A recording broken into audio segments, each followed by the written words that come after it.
Welcome into the Oh Health Yeah podcast, brought to you by Healthy is Wellness.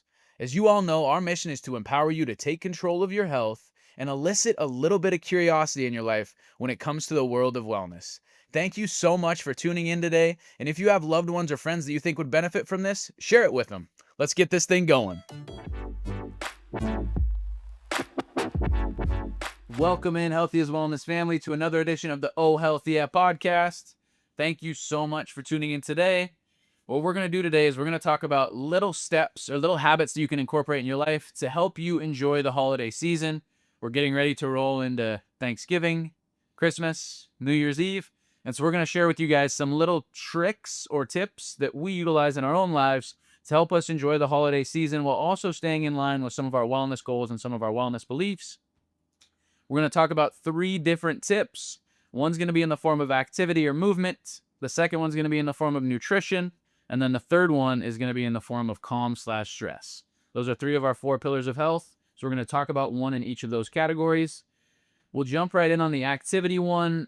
The first one with activity that I wanted to talk about today is just walking and movement.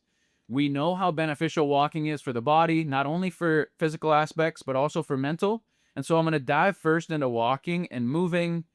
I heard somebody say this recently, and it's a little bit too harsh for me, but I think it makes sense. The individual said, the more you walk, the longer you will live. And that's daily walking, that's daily habits. The more that you move, the more your longevity of life is going to be. And I think it makes sense because walking is so beneficial for the body. It helps us when it comes to resting heart rate, VO2 max, blood pressure, but it also helps us mentally. If you can walk outside, being in nature is extremely beneficial. So the first thing that we want to talk about was walking. Little things that we like to incorporate throughout the holiday season. Something as small as parking further away, whether you're going to the grocery store, to your family's house for Thanksgiving dinner, to church, to work. Can you park further away? What this does is it allows you to build in a little bit more movement throughout the day versus having to set aside 30 minutes for walks. So that's one strategy that we can implement when it comes to moving a little bit more. The second one that I wrote down here is walking your dogs. We have a lot of clients. Zach and I are both dog owners ourselves and dog lovers. We have a lot of clients that walk their dogs a lot, even through the holidays. And so that's another good way to incorporate activity through the holiday season. And then the third thing when it comes to walking is after meals, can you incorporate some form of walk? Something I'm going to try to incorporate with my family this year is a walk after Thanksgiving dinner. It's been pushed back a little bit on me from Kenny and my dad, but I'm hoping this year that we can incorporate a little walk right after our meals. As you know, and as we've talked about, that can be extremely beneficial when it comes to absorbing the nutrients that you get from that meal. So trying to incorporate a walk after meals can be helpful as well. So step 1, when it comes to enjoying the holiday season, walk and move. Zach, do you have anything to add on that one? Incorporating walks throughout? I really like to talk about adding walks, like parking farther away. I probably don't practice it as much as I should. Um, but with the dog, yesterday was the first time we took Goose fly fishing, my Goldens, and she did so good. And it makes me want to get out even more. We're going to go fish the river tomorrow as well, and we'll be taking her with, getting some exercise. So not much else to add. Yeah, no, there's a ton of ways to incorporate movement and doing things you enjoy. Like if you're hunting this time of year, that's a great way to get movement in. If you're fishing, it's a great way to get movement in. But this first bullet point to help you enjoy the holiday season: walk, move. Second one we're going to dive into nutrition now. This one's more about sequencing than it is what you're eating. The simple habit we have here is, can you eat your protein first throughout the holiday season? When you sit down for Thanksgiving, we're all going to indulge in some things that we probably love and probably aren't the most healthy food per se. But when you sit down, can you eat your protein first? And literally, when you're looking at your plate, you got turkey, you got stuffing, you got great mashed potatoes and gravy, you got all those things. Can you opt for the protein first? And if you're going to have the protein first, can you eat all of it before you dive into the other things?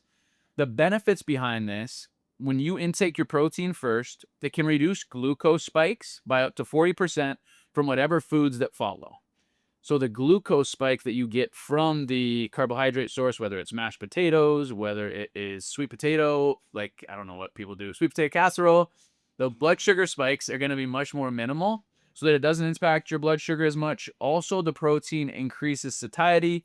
It helps you feel fuller. So getting that protein is going to naturally make you eat less of the carbohydrates. And then the third thing, That protein is going to give your body the building blocks for building muscle or maintaining muscle.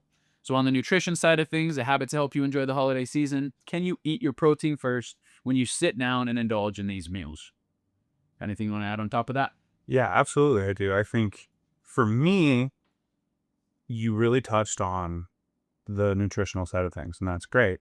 But I want to touch on the mental health side of things, and that's like, if you're in the middle of a weight loss journey or you're just grinding hard in the gym, and I think I think it's a pretty fair statement to say that Thanksgiving can cause a lot of anxiety around the fact that you will be overeating. It's something that's expected of you, right? And I think it's important to understand that give yourself that day. It's okay. It's not ooh, eating like that for one day is not going to be regression. It's not going to negate all of the effort that you put in thus far. So while it's important to be mindful and eat your protein first, do all those things, don't overthink it. It's one day. Don't hate yourself if you don't eat your protein first. Yeah, it's best practice, sure, but enjoy yourself and focus on the time with your family. And don't feel guilty for eating food with the people that you love. So that's what I've got for you. Cool. Sweet. And that dives directly into our third bullet point, which is in the calm stress category. What we have here, what I wrote down is connect with your loved ones. When it comes to calm and stress, we see it in our practice almost on a daily basis, the rise of mental health issues across the state of Montana and across the United States. And what I wanted to bring up here is utilize this holiday season to connect with the people that you love, whether that is your family, your friends. You're going to indulge in foods like Zach just shared. You're going to do some things that aren't the healthiest things in the world. But how can you prioritize the people around you and be present with your loved ones? And what's so great about these Thanksgiving dinners or this Christmas meal is you're connecting with people that you love and possibly people that you haven't seen for months or years. And so prioritize connection with your loved ones throughout this time of year. A lot of people don't know this, but the number one predictor of long-term health is the health of your relationships and your connections with others. It has nothing to do with your diet. It has nothing to do with exercise. It's strictly what is the health of your relationships? And that's one of the biggest drivers of longevity. So the third thing that we want to help you prioritize throughout the holiday season is connect with your loved ones and don't feel guilty about indulging in things that you enjoy if they bring you closer to the people that you love and the people that you're around. Anything on that, Zach? Doesn't that tie into the whole blue zone thing? Have you heard about the blue zone thing? Yep, absolutely. And so does the walking, the movement. Okay. Yeah. Just for our listeners, what are blue zones? So blue zones are different areas across the United States where longevity of life is higher. So lifespan is higher. Common things that they see, better connection with family and friends, more social, and then more movement, just like you said. I think blue zones are worldwide. Yes. Yeah, and like a really good example, aside from what you're talking about, is like the Netherlands and the sauna. Like I'm not going to give you a number, but it's some astronomical statistic of how many people have saunas or use saunas regularly in the Netherlands, and how much that can be correlated back to it being a blue zone and to heart health. So Wait, that is sweet. That's super cool. Love it. Awesome. So the three things that we want to leave you guys with to help you enjoy your holiday season, these are just little habits or tricks you can implement in your life if you want to. It's not the be all end all. Number one, activity, walk, move, do some form of movement that you love. We talked a lot about walking at the beginning of this, but do some form of movement that you enjoy throughout the next couple months. Second thing, nutrition. Eat your protein first. When you can you eat the protein first? It's not, like Zach said, it's not an every meal thing, but we know that it's beneficial for the body. So when you can do it, do it. And the third thing, connect with your loved ones. This is the most important aspect of this episode right here. Connect with the people around you. Connect with the people that you love. That's what the holidays are all about. So our actionable item to leave you guys with is connect with your family and friends, love on the people around you, and enjoy your Thanksgiving, your Christmas, and your New Year's. Thanks for listening. happy Thanksgiving, y'all.